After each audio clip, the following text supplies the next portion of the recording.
Bismillahirrahmanirrahim. Assalamualaikum warahmatullahi wabarakatuh. Alhamdulillahilladzi hadana lihada wa ma kunna linahtadiya laula an hadanallah. Asyhadu an la ilaha illallah wa asyhadu anna Muhammadan abduhu wa rasuluh. La nabiyya wa la rasula ba'dahu amma ba'du. Qala Allah Ta'ala fil Qur'anil Karim. A'udzu billahi minasyaitonir rajim. Bismillahirrahmanirrahim. Inna a'tainakal kautsar fashalli li rabbika wanhar. Inna syani'aka huwal abtar. Al-ayah. Shadaqallahul adzim.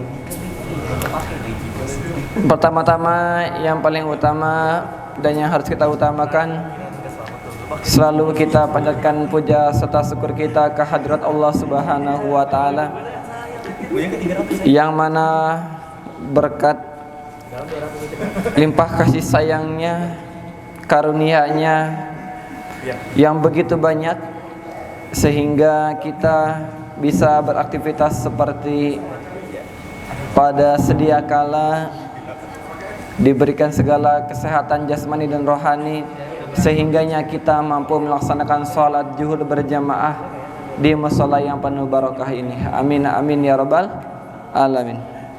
Sholawat beriringkan salam selalu terlimpah curahkan kepada baginda kita, habibina wa syafi'ina wa dukhrina wa maulana Muhammad sallallahu alaihi wasallam.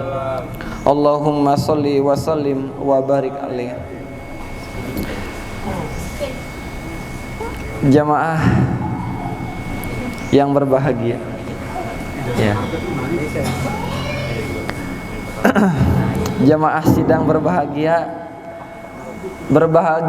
karena Indonesia bisa menang lawan Cina. Ya, mudah-mudahan Indonesia bisa lolos ke Piala Dunia. Amin. Bertepatan dengan itu, kita masih dalam suasana Idul Adha. Ya, Idul Adha merupakan hari raya tertinggi setelah Idul Fitri. Ya, walaupun pada kenyataannya kondisinya Idul Fitri jauh lebih meriah. Tetapi dalam hadis qudsi dijelaskan bahwasanya lebaran yang paling tinggi derajatnya itu lebaran Idul Adha.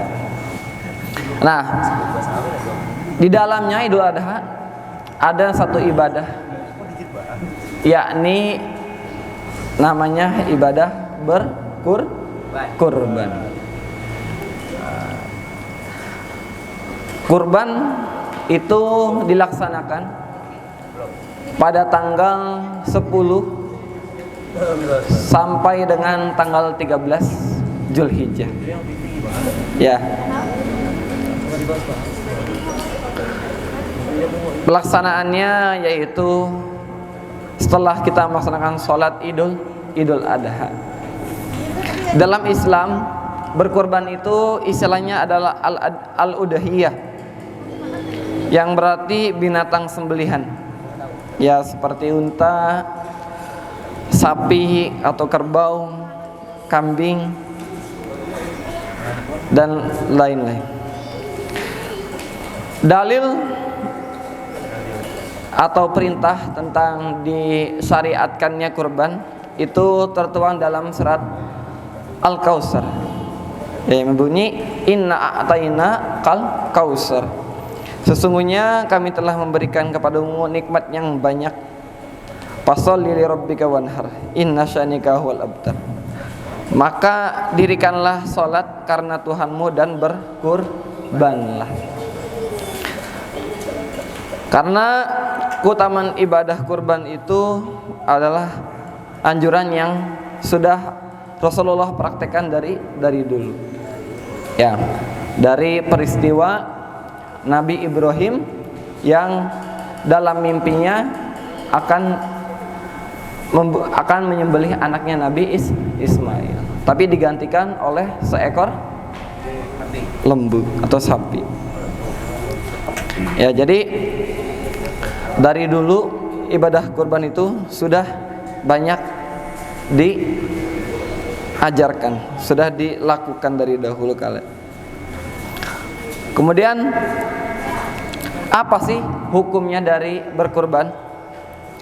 Hukum berkurban itu adalah sunnah muakkadah atau sunnah yang sangat dianjurkan. Untuk siapa? Bagi orang-orang yang mampu. Ya. Tahun ini berkurban, tahun depannya berkurban lagi bagi orang-orang yang mampu. Kemudian siapa saja yang berhak menerima kurban? Ya, ada namanya. Yang pertama adalah mustahik. Ya, mustahik. Orang-orang yang menjalankan, menyebarkan, membantu menyebarkan daging-daging kurban. Kemudian apa orang kaya berhak menerima daging kurban? Berhak. Ya, berhak. Orang yang enggak mampu menerima, apakah berhak menerima kurban?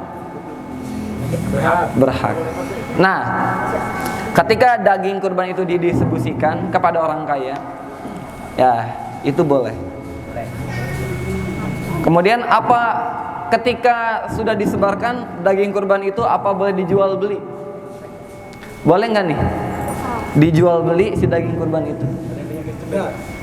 Nah,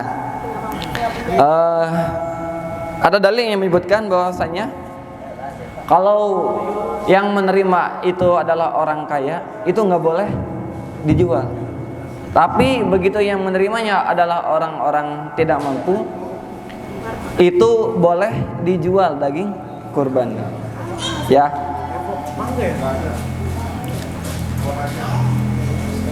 Jadi kalau orang kaya itu, orang-orang yang mampu itu nggak boleh. Kalau misalnya dia menerima daging kurban, itu nggak boleh dijual. Kalau orang yang nggak mampu itu boleh dijual. Ya. Bagi yang tidak mampu. Tidak mampu masak. Kemudian binatang apa aja yang bisa diperbolehkan untuk berkurban? Ya, pada umumnya binatang yang boleh dikurbankan itu adalah berupa sapi, kerbau, unta, ayam. Iya. Bisa nggak, Pak? Lebih banyak? Enggak boleh. Kemudian rusa, enggak ada ya, enggak ada ya rusa, enggak ada. Ya paling kambing, hewan ternak ya, bukan hewan liar. Hewan ternak. Kayak sapi, terus kerbau. Ya.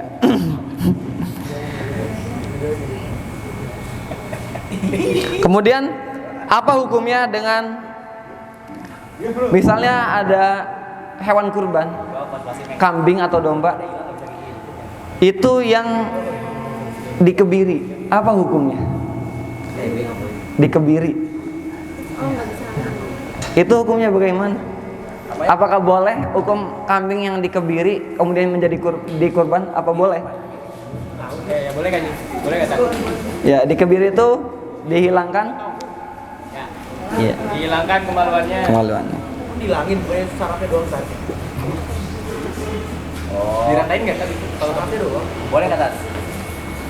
Diriwayatkan dari Ahmad dari Rofi bahwa Rasulullah SAW bersabda, dengan 2 ekor kambing kibasi yang keduanya berwarna putih bercampur hitam lagi dikebiri karena dagingnya lebih enak. Itu kalau misalnya hewan kurban itu dikebiri, itu boleh menjadi kurban. Boleh. Ya. Kemudian apa aja? Apakah binatang yang cacat itu boleh dikurban? Boleh. Ya, enggak boleh. Ya, entah matanya buta, ya entah kakinya hilang satu, ya atau patah, itu enggak boleh. Ya, cacat gitu. Keseleo. Siapa yang begini? Ya. Kemudian yang kurus, apakah boleh? Boleh menjadi kurban? Boleh. Enggak boleh. Apa? Kambing yang kurus? Ya. Boleh. Enggak boleh. Ya, karena enggak ada daging. Apa yang disebar karena nggak ada dagingnya? Sum-sumnya aja nggak ada. Ya begitu ya.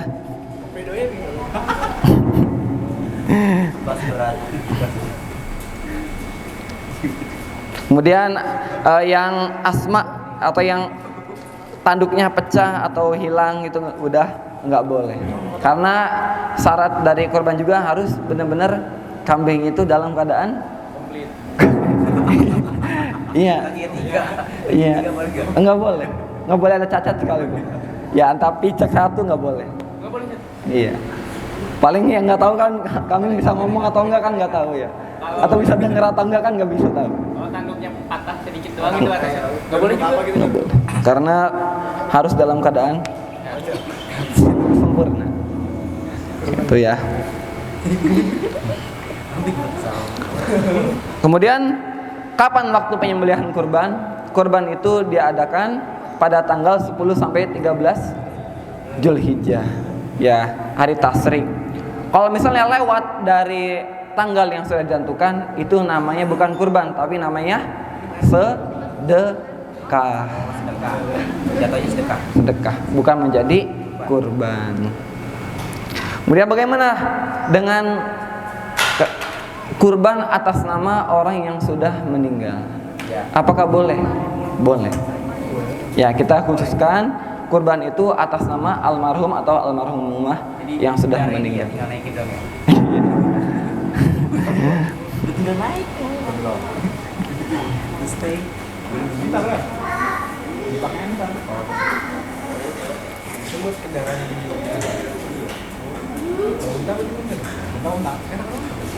Oke, nah demikianlah materi yang bisa saya sampaikan. Mudah-mudahan bisa menjadi pengetahuan. Kurang lebih mohon maaf. Jika ada hal yang ditanyakan silakan tanya. Hewan kurban itu sebagai kendaraan kan walaupun jalan nantinya di akhirat benar apa enggak? Jangan nyengir doang, Tat. Jawab. Ada ini ya, kambing. Tadu apa? Gua lagi nanya tuh. Kambing 7 horsepower. Benar kan, Tat? Sebagai kendaraan kan? Nanti kalau jawaban itu ya kita sebagai kiasan mungkin ya. Sebagai kiasan. Jadi bukan kita naik kambing itu enggak. Ya sebagai kiasan aja. Jadi jadi kan nanti kalau sebenarnya kita bisa aja ya nyisihin uang kita untuk keperluan kurban. Kalau kita memang niat nih. Dan niat ini kalau misalnya menjadi nazar. Nazar itu saya mau kurban nih di tahun depan. Nah, itu harus ditunaikan, itu wajib. Kurban itu menjadi wajib kalau misalnya kita sudah bernazar. Ya, kalau misalnya itu menjadi kendaraan kita nanti kelak di akhirat, wallahu a'lam. Itu benar kata-kata kiasan. Ya, jadi karena kita sudah berkurban, paling tidak kita sudah menjalankan tuntunan yang telah Rasulullah ajarkan kepada kita. Gitu ya. Walau alam kalau misalnya kita bakal ngedarain kambingnya gitu kan, dibantu ya.